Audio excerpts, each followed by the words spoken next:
Bien, hermano, vamos a leer la palabra que está en el libro de Oseas, capítulo 14, verso del 1 al verso 9. Oseas 14, del 1 al 9.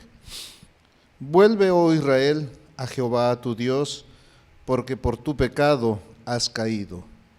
Llevad con vosotros palabras de súplica y volved a Jehová y decidle: quita toda iniquidad y acepta el bien, y te ofreceremos la ofrenda de nuestros labios.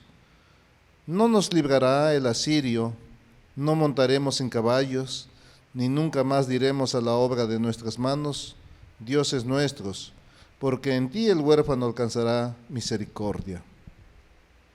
Yo sanaré su rebelión, los amaré de pura gracia, porque mi ira se apartó de ellos.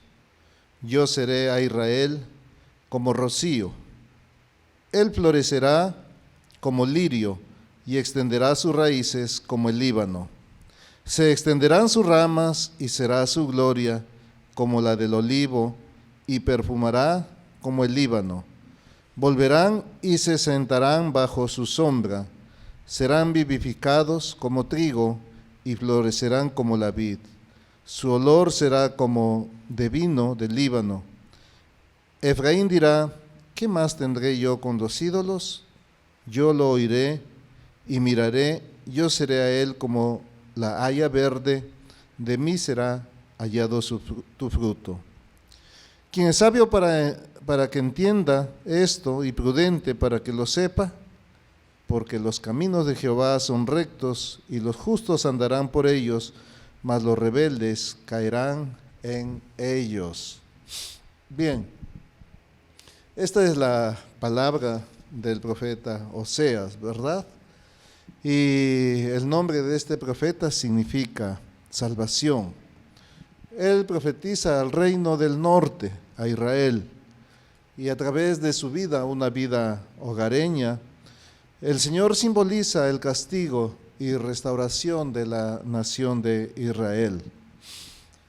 Su vida es muy representativa de cómo era Israel y de cómo era su infidelidad para con Dios, y sin embargo la gracia de Dios se sobreponía sobre todas sus iniquidades y los restauraba nuevamente.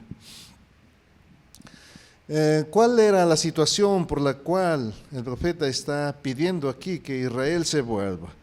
Si nosotros miramos en los capítulos 4 de Oseas, el verso 1 dice lo siguiente: oíd palabra de Jehová, hijos de Israel, porque Jehová contiende con los moradores de la tierra, porque no hay verdad, ni misericordia, ni conocimiento de Dios en la tierra. Perjurar, mentir, matar, hurtar y adulterar prevalecen, y homicidio tras homicidio se suceden. El verso 6 dice: mi pueblo fue destruido porque le faltó conocimiento. Por cuanto desechaste el conocimiento, yo te echaré del sacerdocio, y porque olvidaste la ley de tu Dios, también yo me olvidaré de tus hijos.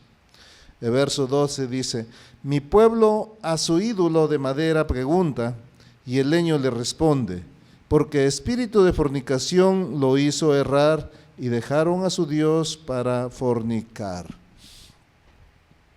La situación es muy triste y muy dura por parte del pueblo de Israel. Dios los ha llevado a ser esclavos de otra nación, ¿verdad?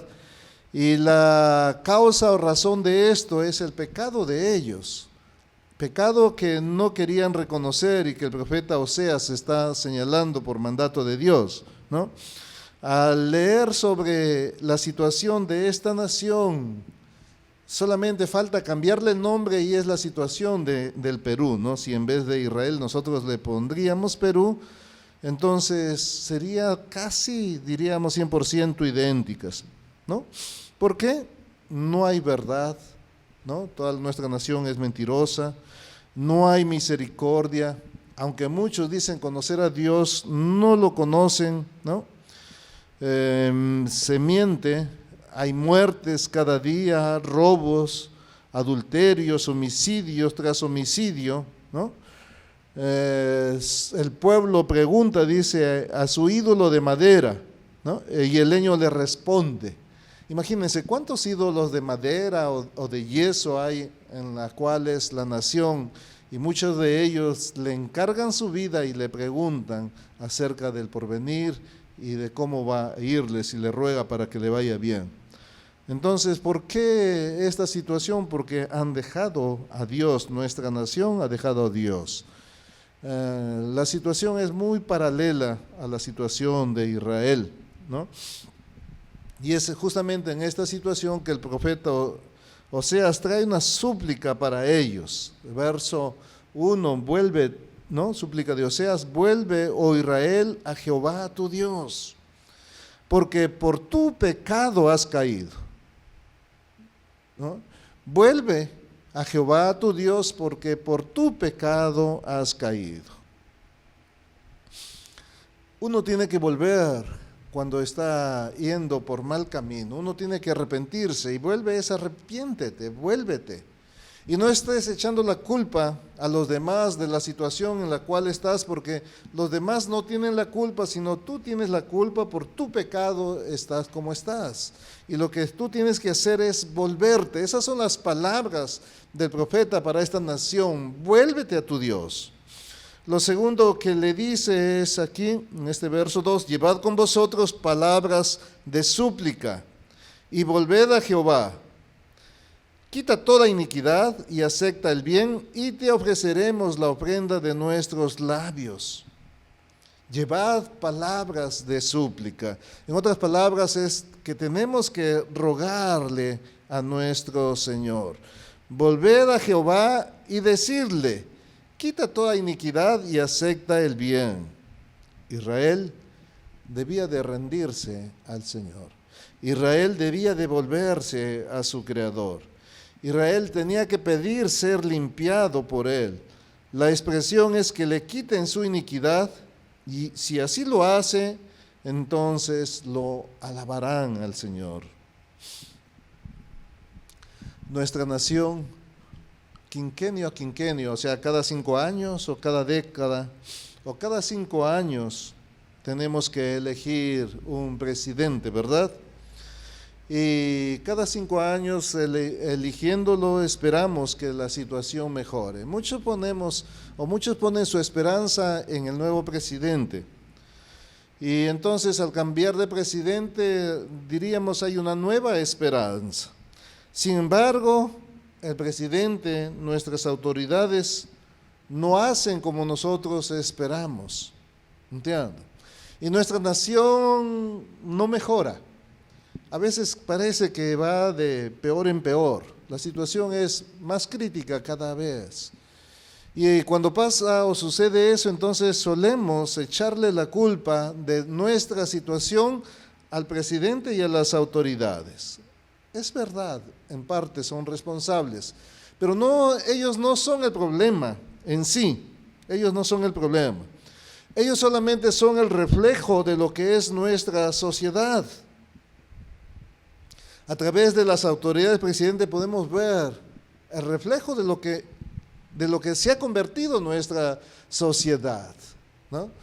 Ellos son los que representan nuestra nación y ellos son el reflejo de nuestra nación. Entonces, lo que es la sociedad es lo que ellos son. Y si usted dice que ellos son corruptos, nuestra sociedad es corrupta. Y quizá nuestras familias son corruptas. Por eso no hay forma en que nosotros podamos cambiar eso sin antes nosotros no nos volvemos a Dios. Los problemas no son ellos, los problemas somos nosotros, la sociedad, el pueblo que decimos que creemos en Dios, porque por tradición, si nosotros preguntamos a alguien, ¿tú eres cristiano, tú crees en Dios? Y sí, va a decir que sí, 100%. Entonces nosotros los que decimos o creemos en Dios, somos los que nos hemos vuelto corruptos, nos hemos vuelto mentirosos, nos hemos vuelto sin misericordia, nos matamos unos a otros, nos robamos unos a otros, cometemos adulterio y no conocemos a Dios, pues nos hemos olvidado. Y también hemos olvidado sus mandamientos.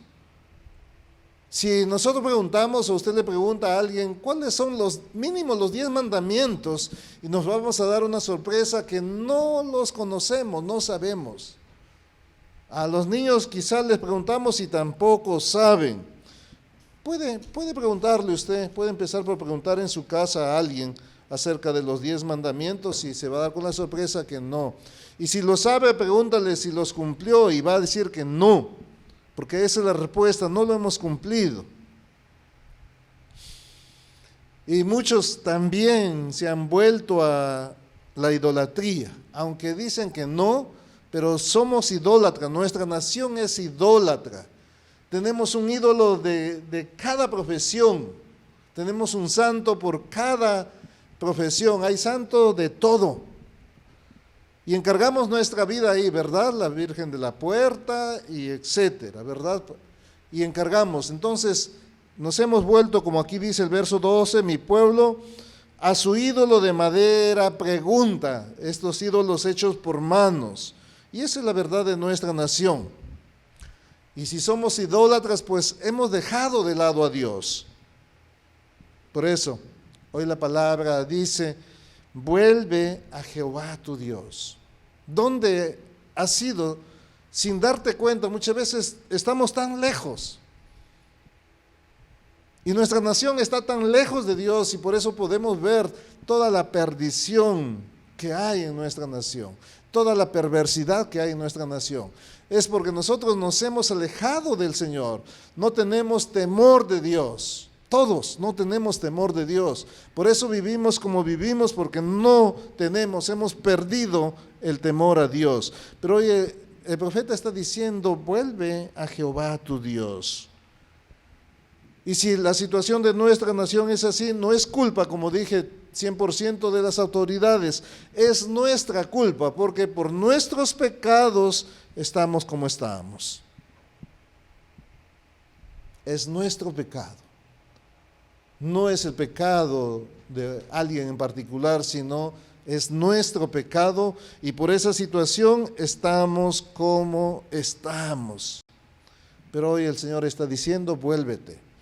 Y supliquemos y que el Señor dice, nos limpie, ¿verdad? El verso 2 decía, llevad con vosotros palabras de súplica y volved a Jehová y decirle, quita toda iniquidad, ¿no? Entonces, que Dios quite toda nuestra iniquidad. Muchas veces nosotros intentamos quitar nuestra iniquidad, pero muchas veces no podemos. Y quizá tenemos que hacer como el salmista en el Salmo 51, en el verso 7, que dice, purifícame, límpiame, purifícame con hisopo y seré limpio. Lávame y seré más blanco que la nieve. Hazme oír gozo y alegría, y se recrearán los huesos que has abatido. Esconde tu rostro de mis pecados y borra todas mis maldades. Crea en mí, oh Dios, un corazón limpio y renueva un espíritu recto dentro de mí, porque el que tengo está torcido. Crea en mí, oh Dios, un corazón limpio. ¿Cuántos necesitamos tener un corazón limpio?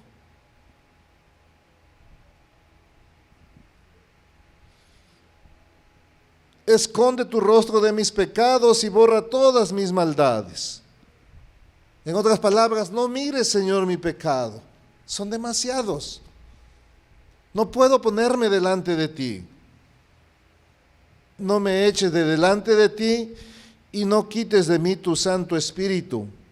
Vuélveme el gozo de tu salvación y espíritu noble me sustente.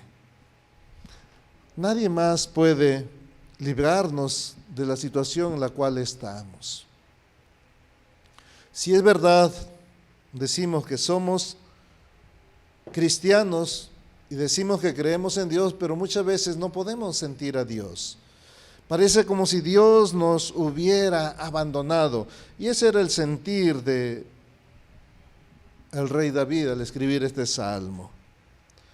Purifícame, lávame, borra, crea en mí, renueva un espíritu.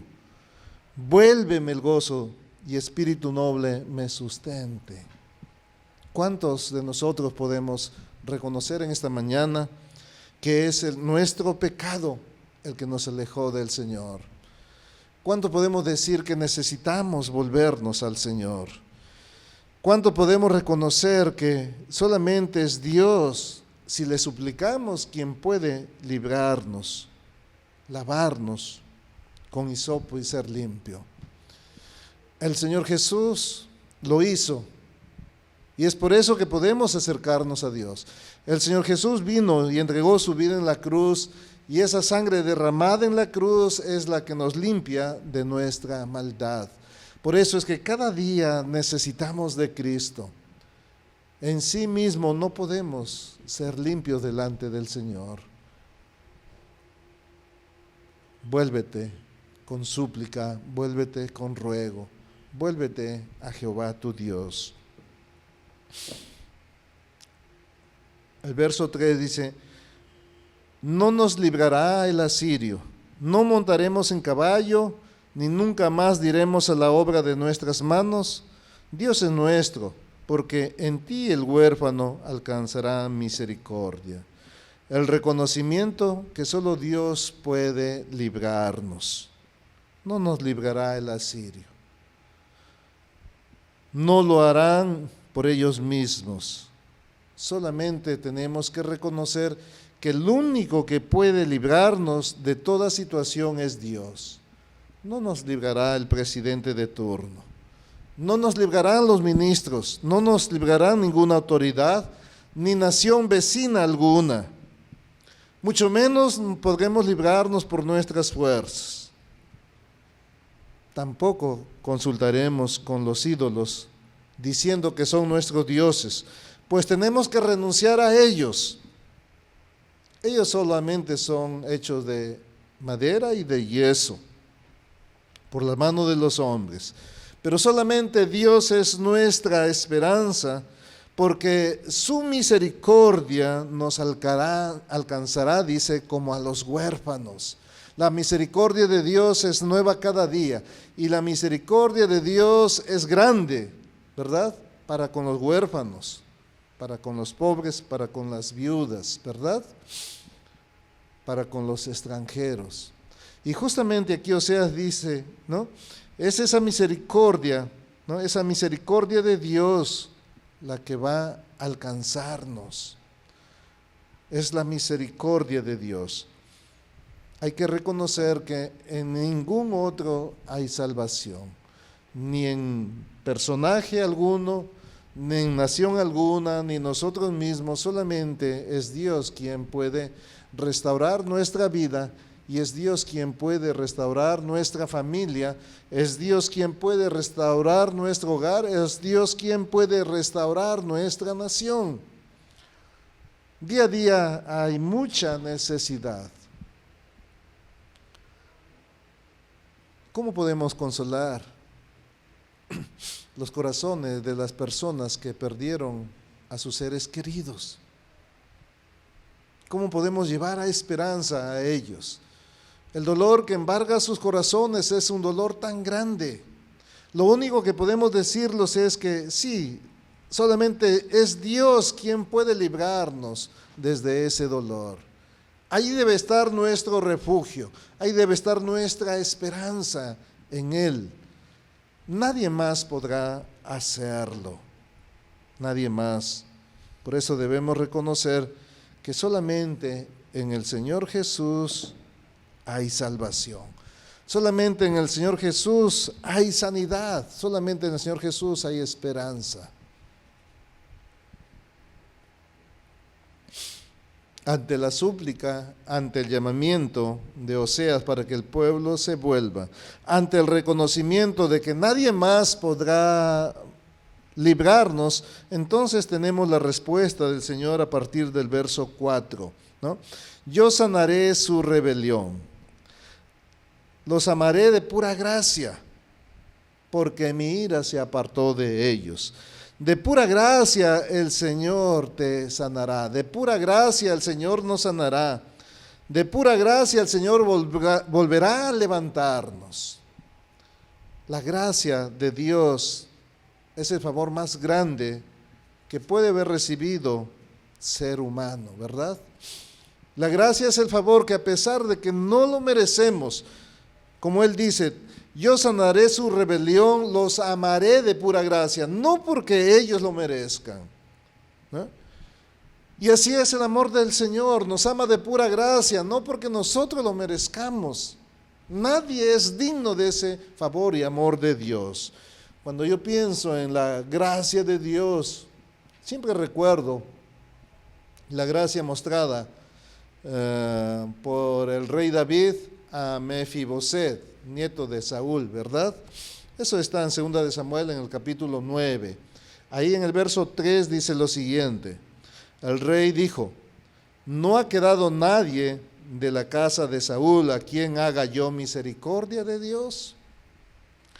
Por supuesto que la respuesta es sí, ¿no? Está Mefiboset, aún ha quedado un hijo de Jonatán, lisiado de los pies. Y manda a buscarlo.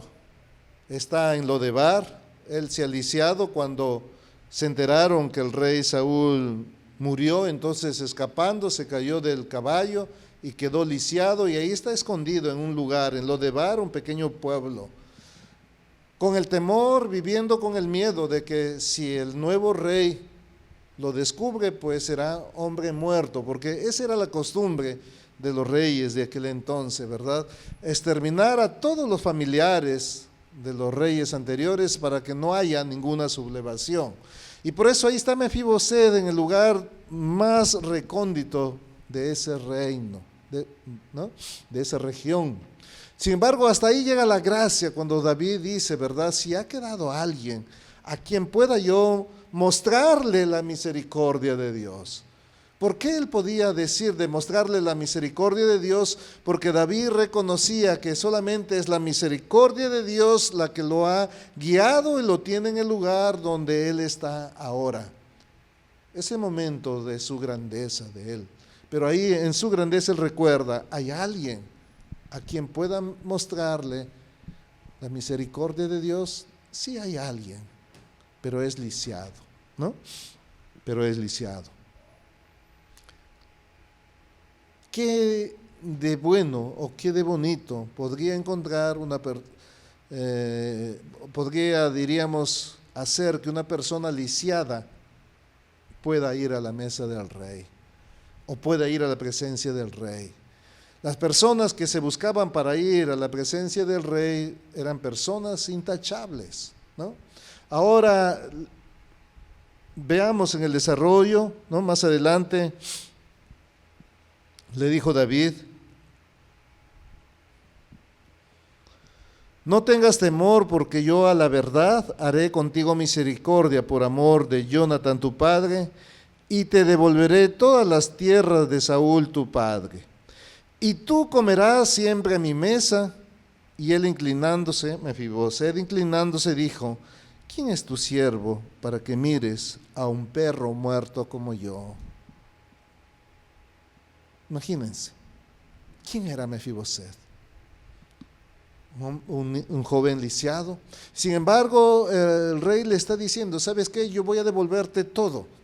Y además, en adelante tú vas a comer siempre a mi mesa. Esa misericordia del rey David lo llevaba a que no tenga vergüenza de que un lisiado se siente en la mesa de él cada día de su vida, en la presencia del rey mismo. Esa es la misericordia de Dios. Habemos tantos lisiados, ¿no? Tantos lisiados por el pecado. Habemos tantos hombres que no somos dignos de estar delante del Señor ni un día de nuestra vida. Habemos tantos Mefiboset caídos, derrotados, agobiados por el pecado, por la situación adversa, sin ninguna esperanza de redención, solamente quizá esperando la muerte, porque no había otra esperanza. Pero ahí llegó la gracia, ahí llegó la misericordia del Señor, y desde ahí nos ha recogido en Cristo Jesús y nos ha trasladado a su reino. Y cada día podemos estar en su presencia. Sin embargo, ¿quién soy yo, tu siervo, para que mires a un perro muerto como yo? Esa es nuestra situación y esa es nuestra vida. Cada uno de nosotros no somos nada, no merecíamos nada, no merecemos nada para estar delante del Señor. Pero el Señor Jesús dio su vida en la cruz para trasladarnos y ahora estar delante de Él, sin que lo merezcamos.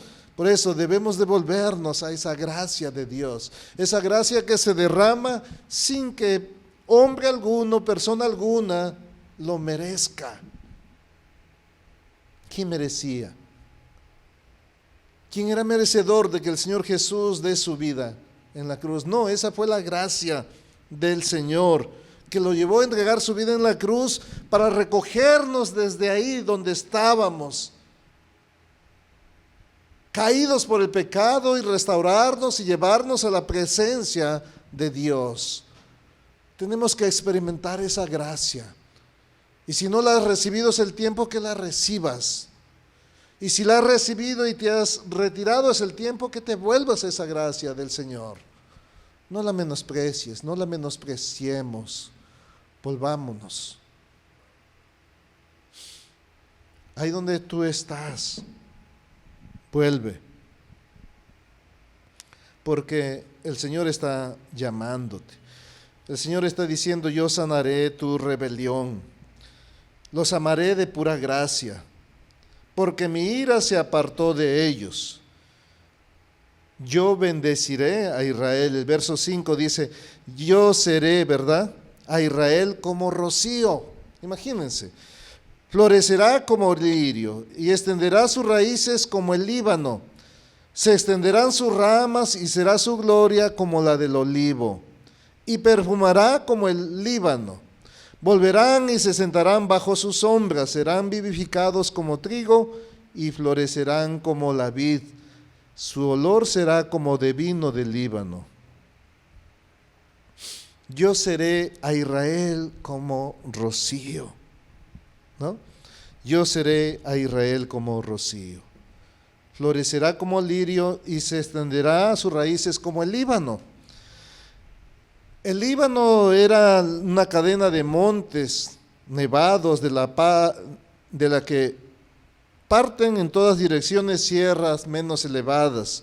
Sus valles eran fértiles, tenían numerosos cursos de agua. La zona baja estaba cubierta de viñedos, pero los montes mismos eran famosos por sus bosques de gigantescos cedros. Abundaban también los cipreses y los enebros. Leones y leopardos infestaban estos bosques. Los árboles abatidos proveían madera para la construcción de palacios y edificios. Salomón los hacía transportar por mar en balsas para el templo de Jerusalén. Los fenicios también los suministraron para la reconstrucción del templo después del retorno de los judíos. Cuando hablamos del Líbano, estamos hablando de la extensa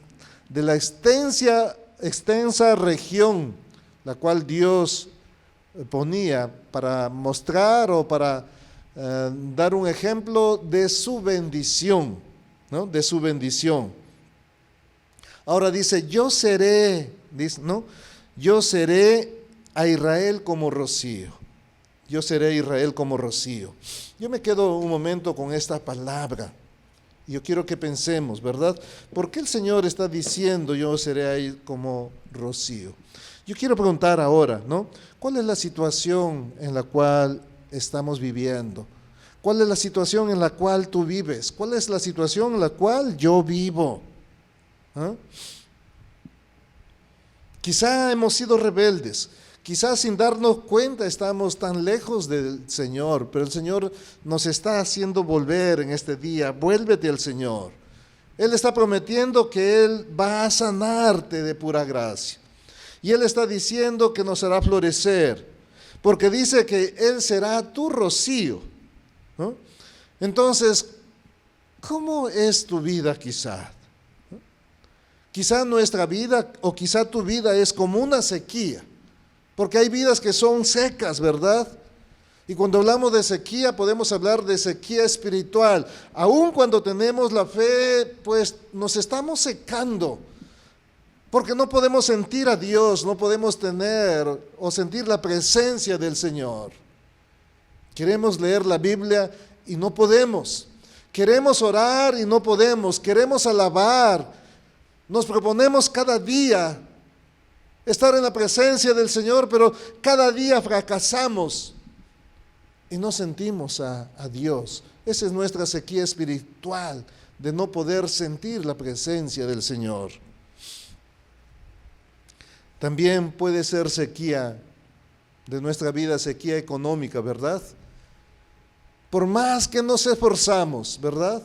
Por más que trabajamos y buscamos, siempre vivimos en la misma situación, ¿no? Ya los términos quedaron chicos para nosotros, ¿verdad? Estoy aguja, chihuán y no sé qué otra cosa más. Ya no hay término, porque siempre metemos las manos al bolsillo y creo que encontramos solamente, a veces ni 50 céntimos, creo. Entonces nuestra vida, y hacemos una cosa y otra, pero pasa el tiempo, 1 año, 2 años, y aunque estamos siguiendo al Señor, entonces igual estamos. Y ahí es cuando echamos la culpa a otros, por culpa de él, por culpa del dueño, por culpa de la empresa, por culpa de la pandemia, por culpa de todo estoy como estoy. No es culpa de ellos, es nuestro problema. Entonces también quizá nuestra vida está en una sequía económica. Nuestra vida está pasando una sequía quizá familiar. Nuestra relación, ¿cómo está? Si es verdad, al inicio, qué bonito. Nos volvimos a encontrar como familia en casa. Por la pandemia nos reunimos y podíamos tratar de formar unas relaciones armoniosas, pero el problema es que esta pandemia ya se extendió, y entonces ya empezó a cambiar nuevamente nuestra relación, de haber estado tan bonitos en armonía en casa, a empezar a nuevamente tener los problemas, porque todos los días nos vemos la cara y estamos en el mismo lugar. Entonces una sequía de nuestra relación familiar, la esposa, los hijos, con el esposo, ¿cómo está? Aunque estamos viviendo juntos, no conversamos, no hablamos. Muchas veces nuestro, ¿cómo estás? ¿Estás bien? Es muy superficial. Pero ¿qué hay dentro de nuestro corazón? Nuestros corazones están secos por falta de afecto, de amor, por falta quizá de que alguien me escuche, de que alguien me entienda, de que alguien me conozca. Por eso digo, ¿qué es nuestra vida? Quizá una sequía. Quizá nuestra sequía es biológica, vidas de parejas sin hijos. Puede ser. Por más que te afanaste, que quisiste o que anhelabas, no puedes tenerlo. O por más que estás deseando casarte, no logras casarte. Entonces tienes ahí una falta, una carencia, una sequía en esa área o aspecto de tu vida. O quizá esta vida está seca por el pecado. Nos está agobiando, nos está matando, nos está asfixiando. Y estamos secos y quizá no podemos ser libres. Porque nuestra vida está seca y está sin Dios. Y ya no hay esperanza, ya porque tratamos de hacer muchas cosas y no hay esperanza. Día a día estamos viviendo en la misma situación y pasa el año igual. Y cada año nos proponemos, este año será diferente entre Dios y yo. Mi relación va a ser mejor. Y este año sí yo voy a orar, este año sí voy a leer la palabra, este año sí voy a hacer estudio bíblico, este año sí yo voy a compartir el evangelio, este año yo voy a ser pastor laico, este año yo voy a abrir mi casa, este año sí, pero así este año decimos, hace 5 años atrás decimos lo mismo y estamos secos. Revisemos nuestra vida. ¿Cómo era hace 10 años entre tú y Dios? ¿Cómo era hace 8 años? ¿Cómo han sido los 5 años últimos? ¿Cómo han sido los 3 años atrás? ¿Cómo fue antes de la pandemia y cómo es hoy día? Y quizá es igual de seco como lo fue antes. Cada año, cada vez que pensamos, entonces quizá. Pero ¿sabe? Hoy día el Señor dice que Él será tu rocío. Y si Él va a ser tu rocío, Él va a traer vida a esa vida casi muerta que tú dices que estás viviendo, a esa falta de esperanza, a esa sequedad espiritual, a esa sequedad de tu hogar, a esa sequedad de tu corazón, de nuestro corazón. El Señor dice que será nuestro rocío. Antes dijo, yo sanaré sus rebeliones. Ahora dice, no, yo seré a Israel como rocío. Y entonces, si Dios será nuestro rocío, entonces nosotros floreceremos y extenderemos nuestras raíces en gran extensión. Nuestra vida tiene que extenderse, tiene que profundizarse. A mí me encanta aquí en verso 7, dice, volverán y se sentarán bajo su sombra. Imagínense, en el desierto una planta que está secándose, más que solamente un palito nada más. No hay una hoja, no hay una rama, ni siquiera una mosca tiene donde sentarse o ve atractivo ese palito para sentarse porque está seco, no emana nada. Y no hay una ramita donde siquiera un ave que pasa pueda. No hay nada, no hay vida. Y así es muchas veces nuestra vida, estamos secos y nada de atractivo, nadie quiere acercarse, nadie quiere conversar porque nos estamos secando de dentro para afuera. Nuestro corazón está seco sin Dios y nadie nos ve atractivos. Pero dice que Dios será para nosotros como rocío. El verso 7 dice, volverán y se sentarán bajo su sombra, serán vivificados como trigo y florecerán como la vid, su olor será de vino del Líbano. Vidas cambiadas en el Señor. Si Dios es nuestro rocío, entonces empezaremos a florecer desde nuestro corazón y nuestras vidas serán atractivas y otros vendrán a cobijarse bajo tu hogar, bajo tu casa. Muchas veces quizás hemos tenido esa experiencia, ¿verdad? Qué bonito es ir a la casa del Señor, porque cuando voy a la casa del Señor me olvido de todo, es agradable estar. Ahora la casa del Señor está cerrada, pues los templos están cerrados. Pero esa casa del Señor es tu hogar, es tu vida ahí donde tú estás. Por eso es una bendición hacer casa iglesia, porque las personas buscarán ir a cobijarse a esa sombra de casa iglesia, porque ahí hay esperanza, esperanza en el Señor, porque el Señor es su rocío, el Señor es nuestro rocío. ¿Cómo está tu vida? ¿Qué área de tu vida está seca? El Señor quiere ser el rocío para tu vida en este día. Pues tenemos que reconocer, Señor, yo me estoy secando.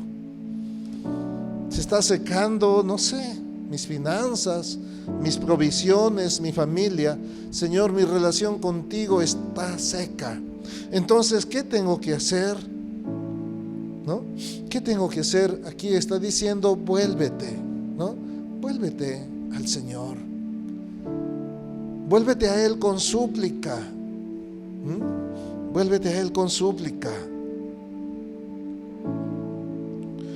Reconoce que si estás caído, si estás lejos, no es porque Dios lo quiso así, sino es tu pecado, es nuestro pecado el que nos ha llevado lejos del Señor. Pero hoy está diciendo el Señor, vuelve. Yo quiero ser rocío para ti. Yo quiero darte vida. Yo quiero que tú florezcas. Yo quiero que tú te extiendas. Que tus raíces sean largas. Tu vida sea fructífera. bajo tu techo o bajo tu vida vengan otros a buscar sombra, porque aquí encontrarán la esperanza, esperanza de vida en Cristo Jesús, esperanza de todo. Las personas que están sin esperanza que pueden encontrar en ti, pero para eso tú tienes que ser vivificado por el Señor. Este rocío de Dios en tu vida tiene que ser verdad, ¿no? Este Espíritu Santo en Cristo Jesús, ¿no? El Señor lo dijo, ¿verdad? Respecto del Espíritu Santo, ¿no? Porque de su interior brotarán ríos de agua viva. Entonces de nuestro corazón tienen que brotar esos ríos de agua viva. No de agua viva literalmente, sino de vida en sí, ¿eh? De vida en sí, de nuestro corazón. Tu vida tiene que brotar. Donde otros quieren estar en tu compañía, otros quieren estar en tu presencia, otros se sienten tan cómodos de estar cerca de ti. ¿Por qué razón? Porque tú quieres dar de esa misericordia que has recibido de Dios. Tú quieres dar de esa gracia que has recibido de Dios, aun cuando no lo merecíamos. No seamos fariseos. No seamos fariseos. Debemos de dar esa gracia de Dios, esa que le hemos recibido tú y yo. Esa es la gracia que nos sostiene. Esa es la gracia que nos estamos volviendo, la que debemos volvernos en Cristo Jesús. A esa gracia estaba llamando Oseas a través de esas palabras. Vuélvete a la gracia de tu Dios. El verso 8 y el verso 9 dice: Efraín dirá: ¿qué más tendré yo ya con los ídolos? Yo lo oiré y miraré. Yo seré a él como la haya verde. De mí será hallado tu fruto. Quien es sabio para que entienda esto y prudente para que lo sepa, porque los caminos de Jehová son rectos y los justos andarán por ellos, mas los rebeldes caerán en ellos. Imagínense, después de haber recibido este favor de Dios, entonces, ¿qué más tendré yo con los ídolos? Pues renunciaré a ellos, dejaré de consultarlos, porque he encontrado al Dios vivo. He encontrado al Dios que le va a volver sentido, le he vuelto sentido a mi vida. He encontrado al Dios misericordioso, al Dios que restaurará todo lo que está secándose en mí. Me ha dado vida eterna en Cristo Jesús. Entonces, ¿qué tendré yo que ver con ellos? Por supuesto que nada. El Señor está diciendo: yo lo oiré y miraré. Yo será él como la haya verde. De mí será hallado tu fruto. Solamente en Dios podemos hallar fruto. Solamente en Dios podemos producir cosas buenas.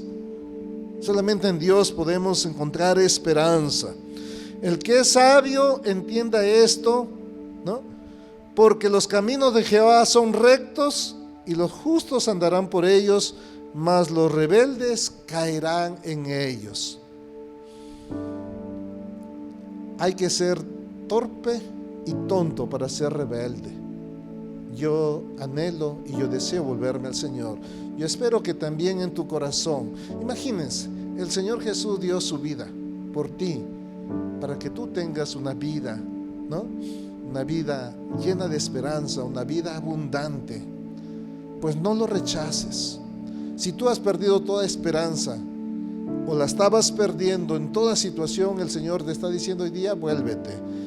No es problema la pandemia, no es problema los presidentes. No pongas tu esperanza en ellos. Reconoce que nadie más va a librarte, si solamente el Señor Jesús puede librarnos de todo. Lo ha hecho, ya nos ha librado desde el poder del pecado. Ha dado su vida para que nosotros tengamos vida eterna. ¿Cuánto más nos dará entonces para nuestras necesidades? Él quiere restaurar tu corazón. Él quiere restaurar nuestro corazón. Él está llamando a que nos volvamos. Es por su pura gracia y misericordia. No lo merecíamos. No lo merecemos. Por eso, vamos a orar. Ahí donde tú estás. Ahí donde tú estás. Si tú reconoces, si tú te das cuenta que hay algo seco en tu vida, que hay una insatisfacción tan grande por algo, el Señor te está diciendo: vuélvete a Él, suplícale a Él, pídele que te limpie, Quizá fue tu rebeldía, quizá fue tu pecado o el pecado que nos ha separado, pues ahora el Señor está volviéndonos. Quiere limpiarnos de toda maldad y quiere sanar nuestras vidas. Quiere ser el rocío para que nosotros demos fruto. El Señor Jesús nos dijo, ¿verdad? Separados no podremos dar fruto. Solamente en Él podemos tener vidas fructíferas. Por eso, ahí donde estás reconociendo, tu pecado, tu rebeldía, tu terquedad te ha llevado lejos, es tiempo de volverse a esa gracia de Dios que es en Cristo Jesús. Amén.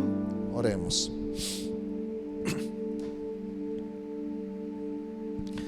Señor, te damos gracias. Reconocemos, Señor, que es nuestro pecado el que nos ha llevado lejos de ti, del cual muchas veces, Señor, no podemos salir. Sin embargo, tú nos diste el Espíritu Santo. Nos diste, Señor, el poder y la capacidad de hacerlo. Señor, rechazando, renunciando, Señor, a todo pecado, nos volvemos, Señor, delante de ti. Señor, restáuranos. Restaura, Señor, nuestra vida. Restaura, Señor, nuestro corazón. Restaura, Señor, tu iglesia. Restaura, Señor, nuestros hogares. Restaura, Señor, nuestra nación. Sánanos, Señor. Extiende tu gracia sobre nuestras vidas. Y extiende, Señor, nuestras vidas para la gloria tuya, Señor. Haz de nosotros, Señor, personas llenas, Señor, del Espíritu Santo. Haz de nosotros, Señor, personas llenas de misericordia y de gracia. Que podamos, Señor, dar esa gracia que recibimos de ti. Que podamos, Señor, consolar. Que podamos, Señor, sostener a los que necesitan. Usa, Señor, nuestra vida. Vuélvenos, Señor, a esa gracia recibida en Cristo Jesús. Queremos vivir, Señor, para tu gloria. Por nosotros mismos, Señor, no podemos. Por eso, Señor, nos volvemos a ti. Por eso, Señor, te alabamos. Por eso, Señor, te damos gracias, Señor. Como dice tu palabra, Señor, que nada ni nadie podrá separarnos del amor tuyo en Cristo Jesús. Ni lo alto ni lo bajo, no hay nada. Nada, Señor, nos separará del amor tuyo en Cristo. Por eso, Señor, te damos las gracias, te alabamos y te bendecimos en el nombre de Jesús. Amén.